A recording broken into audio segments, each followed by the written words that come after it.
నాగ చైతన్య గారి శోభిత గారి ఇద్దరికి కూడా పెళ్ళై 2 సంవత్సరాలు అయినా ఇప్పటికి కూడా శోభిత గారు ఒక్కసారి కూడా వంట చేసి నాగ చైతన్య గారికి పెట్టలేదట.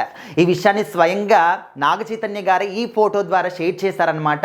అయితే సోషల్ మీడియాలో శోభిత గారు వంట చేసినటువంటి ఫోటోని షేర్ చేస్తూ నాగ చైతన్య గారు కింద ఒక క్యాప్షన్ ఇచ్చారనమాట.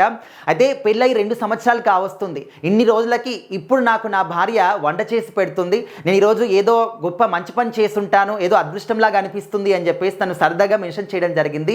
సో దాంట్లో గొప్ప ఏముంది, అది కూడా న్యూస్ అయినా మీకు కొంతమంది అంటారు. బట్ మనకి న్యూస్ కాకపోయినప్పటికీ వాళ్ళ ఫ్యాన్స్కి ఖచ్చితంగా న్యూస్ అనమాట. అభిమాన హీరో కానీ అభిమాన హీరోయిన్ కానీ ఏం చేసినా కూడా ఫ్యాన్స్కి మాత్రం గొప్పగా అనిపిస్తుంది. వాళ్ళు హ్యాపీగా దాన్ని చూస్తూ ఉంటారు, షేర్లు చేస్తూ ఉంటారనమాట. అయితే ఇక్కడ ఏంటంటే ఈ యొక్క ఫోటోని నాగ చైతన్య గారు పోస్ట్ చేసిన తర్వాత దాని కింద శోభిత గారు కూడా ఒక కామెంట్ పెట్టారనమాట. ఏంటంటే, నువ్వు నన్ను పొగుడుతున్నావా లేకపోతే ట్రోల్ చేస్తున్నావా నాకు అర్థం కావట్లేదు అని చెప్పేసి కామెంట్ పెట్టారు. సో అందరినీ కూడా ఆకట్టుకుంటుంది అనమాట ఆ కామెంట్ అనేది. ఎందుకంటే సో ఆ కామెంట్లో 2 వర్షన్లు కనిపిస్తున్నాయి మనకి. నాగ చైతన్య గారు ఏంటంటే 2 సంవత్సరాల పాటు వంట చేయలేదు అనేది కొంచెం ట్రోల్ చేసినట్టు కనిపిస్తుంది. 2 సంవత్సరాల తర్వాత వంట చేసింది, నేను ఏదో మంచి పని చేస్తుంటాను ఈరోజు అదృష్టం అనుకుంటున్నానని చెప్పేసి అది మాత్రం ఆయన కొంచెం పొగుడుతున్నట్టు. సో రెండు ఎమోషన్స్ ఒకే దగ్గర చూపించడం అనేది సో వాళ్ళ ఫ్యాన్స్ అందరూ కూడా చాలా ఆసక్తికరంగా రీషేర్ చేయడం కానీ దాని గురించి మాట్లాడుకోవడం కానీ చేస్తున్నారనమాట.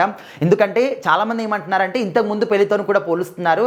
సో ఆ విధంగా అప్పుడు ఎట్లా ఉన్నారు, అప్పుడు ఈ విధంగా ఫోటోలు పెట్టారా లేదా, ఇదంతా కూడా మనకు సంబంధం లేని విషయం. ఎందుకంటే అది కంప్లీట్గా వాళ్ళ ప్రైవేట్ లైఫ్ సంబంధించినటువంటి విషయం అనమాట. అండ్ ఆల్రెడీ వాళ్ళిద్దరు కూడా 2 పెళ్ళిళ్ళు చేసుకున్నారు, హ్యాపీగా ఉంటున్నారు. అలాంటి సమయంలో వేరే వాళ్ళ గురించి మాట్లాడడం అనేది ఖచ్చితంగా తప్పవుతున్నాను. కాబట్టి సో వీళ్ళ గురించి మాత్రమే మాట్లాడాలి. వీళ్ళు ఎంత హ్యాపీగా ఉంటున్నారు, భార్య భర్తలు అంటే ఈ విధంగా ఉండాలని చెప్పేసి ఈ విధంగా మనం మాట్లాడుకోవాలి. సో అందరూ కూడా అదేవిధంగా ఈ యొక్క పోస్టులని రీషేర్లు చేస్తూ హ్యాపీగా మాట్లాడుకుంటూ ఉన్నారు.